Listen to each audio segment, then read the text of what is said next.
T'es là. Viens, pose-moi une question. T'es là. La philosophie, c'est de ne pas vendre pour vendre, c'est plutôt expliquer comment on peut se passer d'acheter des produits. Ce qui n'est pas très bien au niveau commerçant, mais qui permet d'avoir une clientèle très fidèle et très sympathique. Les gens, souvent, quand ils veulent faire une peinture ou d'acheter des peintures haut de gamme, par exemple, on leur explique comment, avec des pigments et avec, par exemple, du fromage blanc, on peut peindre une chambre d'enfant sans que ça pose de problème de toxicité à des prix très, très réduits. Pour trouver un nom à ce magasin, donc je me suis promené dans la ville déjà pour voir toutes les entêtes de magasins qui se situaient des fois au deuxième étage des immeubles. Et donc, après deux recherches, puisqu'on faisait de l'art, j'ai dit, bah tiens, pourquoi pas faire l'art des choix. Au départ, ça m'a fait marrer, ça faisait rigoler les copains. Bon, ici, c'est le rayon donc mosaïque. Nous avons tout ce qui est les supports mosaïques. Nous avons tout ce qui est rayon vannerie, l'argile, le rotin, tout ce qui est pigment aussi de l'autre côté pour fabriquer soi-même ses peintures. Nous arrivons au rayon papier, où nous avons un choix très important de papier. Là, c'est le rayon bougies, avec tout ce qu'il faut pour faire les bougies, paraffine, styrine, colorant, parfum et autres, et les mèches. Nous arrivons au rayon beaux-arts, donc rayon beaux-arts où il y a tous les supports pour la peinture, donc toutes les toiles. Là, nous arrivons sur les peintures, donc les peintures spécifiques, les pinceaux bien sûr, donc les différents types de pinceaux, pinceaux pour tout support avec plein de poils différents. On a tout ce qui est plus loin pour la linogravure. Et là, de ce côté, nous allons avoir tout ce qui est pastel, différents types de pastels. Nous avons 180 couleurs de pastels extra fines, les différents types de gouache, plus tous les différents types d'acrylique. Là, nous arrivons au rayon loisirs créatifs pur. Et nous continuons encore sur tout ce qui est support pour le loisir créatif. Donc nous avons tout ce qui est perles, boîtes, polystyrène. Tous les livres expliquant tout ça, tout ce qui est sur le beaux-arts, les loisirs créatifs, les différents types de peintures, les utilisations. Nous faisons aussi de l'encadrement. Nous avons un choix de baguettes très, très important. De la restauration de tableaux, restauration de gravures, ça aussi c'est mon métier. On a plus de 100 000 références en magasin. J'ai fait plein de métiers différents, donc je me suis aussi bien occupé de chevaux que travaillé dans différentes usines. Vulcanisation, usine de tissus, j'ai fait de l'assurance vie, je travaille dans un hôtel, j'ai fait une dizaine de métiers avant de faire celui-là. J'ai commencé en 79, j'avais besoin de faire des loisirs créatifs, du beaux-arts, et il n'y avait pas ça sur le marché hannonéen. Et ça fait que continuer, progresser. On a commencé dans un petit local qui devait faire 3 mètres sur 5. Et maintenant, nous sommes à 1200 mètres carrés.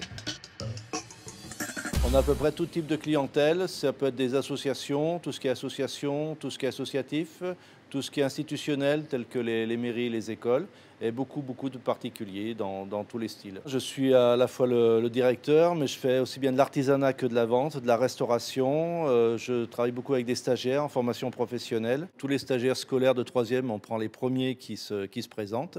On a des stagiaires en réinsertion professionnelle et on a des stagiaires que je prends en formation professionnelle, puisque je suis formateur professionnel agréé. Nous avons créé un musée pour expliquer un petit peu ce que nous faisons, c'est-à-dire aussi bien dans le travail que dans les outils que nous vendons. J'ai beaucoup de produits anciens que j'avais récupérés sur 2 ou 3 générations. Et surtout, je pense qu'il faut expliquer aux gens ce que sont ces produits, comment on les utilise, pourquoi c'est fabriqué, comment c'est fabriqué, qui a eu l'idée de fabriquer ces produits, que ce soit des pinceaux, des peintures, que des personnes justement les ont mis au point et qu'on les utilise d'une certaine manière. Ici, nous montrons les différents supports d'écriture. Donc, il y a le papyrus, les pots, les parchemins et les différents papiers qui étaient fabriqués à la main. Nous expliquons l'écriture depuis la préhistoire jusqu'à maintenant, comment ça a évolué, comment ça s'est fait, quels sont les outils, les objets qui ont servi à ça. Nous avons la colle de peau, nous expliquons comment a été fabriquée la colle de peau sur Annonay, parce qu'ici nous sommes dans une ancienne tannerie. Cette colle de peau était fabriquée dans une usine un petit peu plus loin et partait surtout aux États-Unis à Kodak pour gélifier les papiers photos, d'où l'appareil pour tirer les photos qui datent de 1900 et quelques. Ensuite, nous utilisons, nous, cette colle de peau pour faire la dorure à la feuille d'or, de cuivre ou d'argent. Nous expliquons tout ce qui est la reliure. J'avais un grand-père qui était relieur d'art. Et avec sa presse, sa reliure, qui est toujours en usage. Nous expliquons ce que c'est que le papier marbré, comment il est fait. Nous montrons une presse à eau forte, comment était fabriquée l'eau forte. L'eau forte est une plaque de cuivre qui est gravée par l'acide qui attaque la plaque. Et on ancre cette plaque, on la passe sous un lange avec du papier humide qui va récupérer cette encre. Après, nous avons les rotatifs de presse pour expliquer ce qu'est l'imprimerie qui était fabriquée en plomb. Tous les caractères de plomb, les caractères en bois que m'a prêté un imprimeur de Lyon, qui est un ami. Nous avons des vieilles affiches montrant comment étaient à l'époque lointaine les ateliers d'imprimeurs, de reliures, de tout ce qu'on vient de voir. Plus loin, nous avons les pinceaux. On montre comment se fabriquent des pinceaux. Les pinceaux montés sur plume d'oie, fabriqués à la main. Nous avons toutes ces vidéos qui expliquent aussi tout ça. Et le pinceau, sachant que certains poils, tels que le poil de martre, étaient plus chers que son équivalent en poids d'or. Après, nous montrons les peintures, comment sont fabriquées les peintures, aussi bien les peintures à l'huile, aquarelle et acrylique. Les pastels, comment ils sont fabriqués aussi. Les pigments, d'où viennent les pigments, les différentes fabrications de pigments. Nous montrons la différence entre la vannerie et le rotin, aussi avec les matériaux, les différents matériaux utilisés. Tout ce qui est au musée, nous l'utilisons encore. Valeur à transmettre, c'est de valeur du travail bien fait, de faire plaisir aux personnes pour qui on fait les choses. Le travail ne doit pas être fatigant, il doit être bien fait. C'est une passion et puis un besoin de faire des choses complètement variées, puisqu'ici, il y a à peu près 50 métiers différents dans ce magasin. T'es là. Viens, pose-moi une question.